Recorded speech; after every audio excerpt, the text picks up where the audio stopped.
Does it feel like a setback, this, for Arsenal in any way?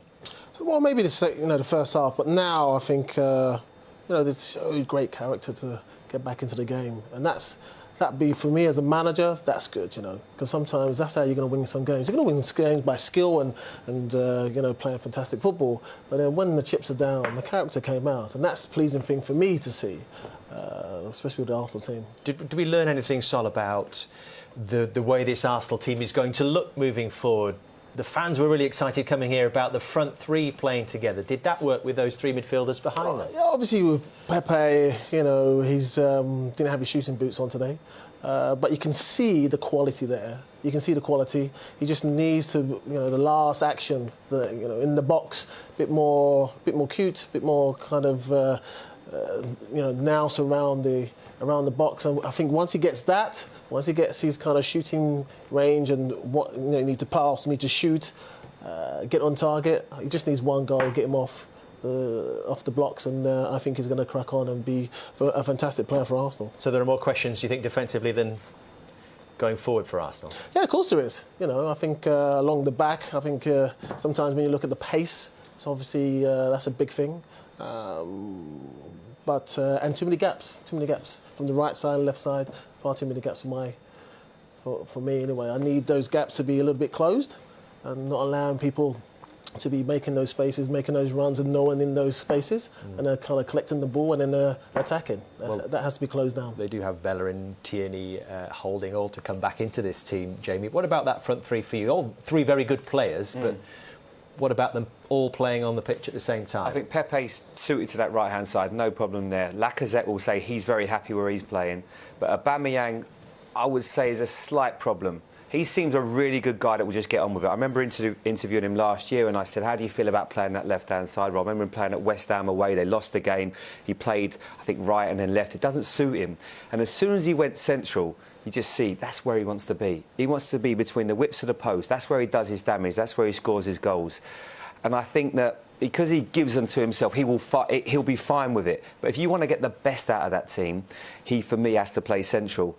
With Liverpool, if you're talking about... Because it's a similar sort of formation Liverpool play, but the three that they have are all happy in their positions. They don't seem to question where they're playing. They're all getting goals. And I just think that he's the one player that doesn't seem as comfortable. Do you mean sacrificing Lacazette then or moving him out? No, I don't think you do, because I thought Lacazette was fantastic today. Scored a great goal. Worked back for the team. Absolutely. No complaints about how he played. His performance was brilliant. But I'm just saying, that is the only problem with those three. Aubameyang is not quite as happy playing on that wide left role. How do you solve that? I think Aubameyang is, just as you said, a really good guy. I think the three fabulous players. I think Pepe will be a star in our football. He did a couple of things today where, in tight areas, he got the ball out of his feet and he's a lovely striker of the ball. He wants to take free kicks. I think we'll get lots of goals in our football. Can you imagine, them away from home when teams are coming after them and they're sitting in and any one of those gets it and got space to run into? I think they'll score lots of goals between the three of them. Lacazette's finish today was sublime. Aubameyang's finish was sublime, and Pepe will get goals like that as well. He'll get all sorts of goals. They'll be a real handful for anyone. Whoever they play against, you've got to be aware of them. What do you think the future of Arsenal looks like with those three? I think they're very good players, and normally they should be on the pitch, all three together. All they are saying, I think they're all right. When Jamie brought to the conversation the example of Liverpool, I understand exactly where he wants to go. I think Aubameyang probably he likes to play on the middle because he feels that he's on the middle that he can score more goals. But maybe he can score as much as goals playing on the left. What happened in Liverpool is that Firmino drops in between the lines. And then he gives more space for Salah and for Mane to attack these diagonals. I would see Aubameyang playing on that left side of Liverpool and scoring a lot of goals. Arsenal, like I said, doesn't have that quality. But they have two options. One is to play, instead of like today, with three midfield players almost in a straight line, is to play like they played in the last 10 or 20 minutes, with two and one number 10 that can feed the three without bringing Lacazette in between the lines. Another situation is very possible to bring Pepe from the right, in many occasions bring Pepe to the inside. And many teams nowadays, they defend with the back four, not many, only the ones with a different vision. They defend with four in the back, but they build with three in the back. And by building with three in the back, they can put, for example, a right back completely wide, almost as a wing back, and bring the winger to the inside. So if Pepe plays more on the inside, he can feed more that diagonal to Lacazette to do what Guendouzi did for the last goal. Pepe doing from the right with his left foot, finding Aubameyang on that diagonal. So they have lots of options. These three players are very good. They had on the bench Mkhitaryan, Ozil, Ceballos, that are players also to give things. I think from the middle to the attacking areas, I think they have a lot of solutions to develop. Interesting. I'm sure Arsenal are watching and listening.